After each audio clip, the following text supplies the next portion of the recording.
తెలుగు సినీ పరిశ్రమ రెండు ముక్కలుగా పోతా ఉంది. ఎప్పుడైతే మద్రాసు నుంచి తెలుగు సినీ పరిశ్రమ హైదరాబాద్కి తరలి వచ్చిందో అప్పటి నుంచి రాష్ట్ర విభజన జరిగే వరకు తెలుగు సినీ పరిశ్రమ ఒక తాటిపై ఉంది. ఇక తెలంగాణ ఉద్యమ సమయంలో అయితే తెలుగు సినీ పరిశ్రమ మీద జరిగిన దాడులు మరి ఎవరి మీద జరగలేదు.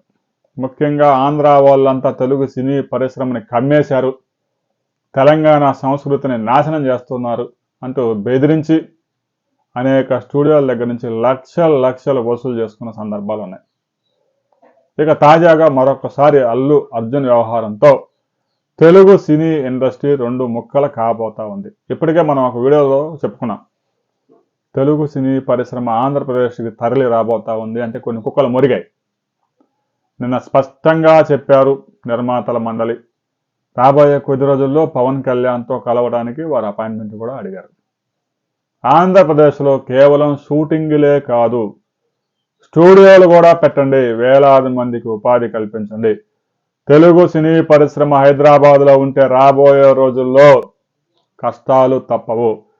తెలంగాణలో ఇక మీరు బెనిఫిట్ షోలు వేసుకోవడానికి, టికెట్ల రేట్లు పెంచడానికి ఆ రాష్ట్ర ప్రభుత్వం అనుమతించే అవకాశం లేదు. మీరు కనుక అక్కడే అంట కాగితే ఆంధ్రప్రదేశ్లో కూడా ఇదే పరిస్థితి నెలకొనే అవకాశం ఉంది. 300 కోట్లు, 400 కోట్లు, 500 కోట్ల బడ్జెట్తో సినిమాలు తీసి బెనిఫిట్ షోలు వేయకుండా, టికెట్ల రేట్లు పెంచకుండా సినిమాని నడిపిస్తే లాభాలు వచ్చే అవకాశం లేదు. కాబట్టి తెలుగు సినిమా ఇండస్ట్రీ రెండుగా ముక్కలు కాబోతా ఉంది.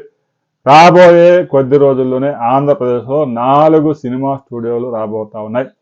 అవి ఏ ప్రాంతాల్లో రాబోతా ఉన్నాయి అనే విషయంతో కూడా వివరంగా తెలుసుకున్నాం. రాజమండ్రి సమీపంలో ఒక సినిమా స్టూడియో రాబోతా ఉంది. ఎవరు పెట్టబోతున్నారు అనేదంతా అనే వివరాలతో మరో వీడియోలో స్పష్టంగా తెలుసుకుందాం. రాబోయే కొద్ది గంటల్లోనే నిర్మాతల మండలిలోని నిర్మాతలు కొంతమంది పవన్ కళ్యాణ్ కలవబోతా ఉన్నారు. వారు ఏం చర్చించుకుంటారు, బయటకు వచ్చి ఏం చెప్తారు అనే వివరాలు వేచి చూద్దాం. వీడియోని లైక్ చేయండి, షేర్ చేయండి, సబ్స్క్రైబ్ చేసుకోండి.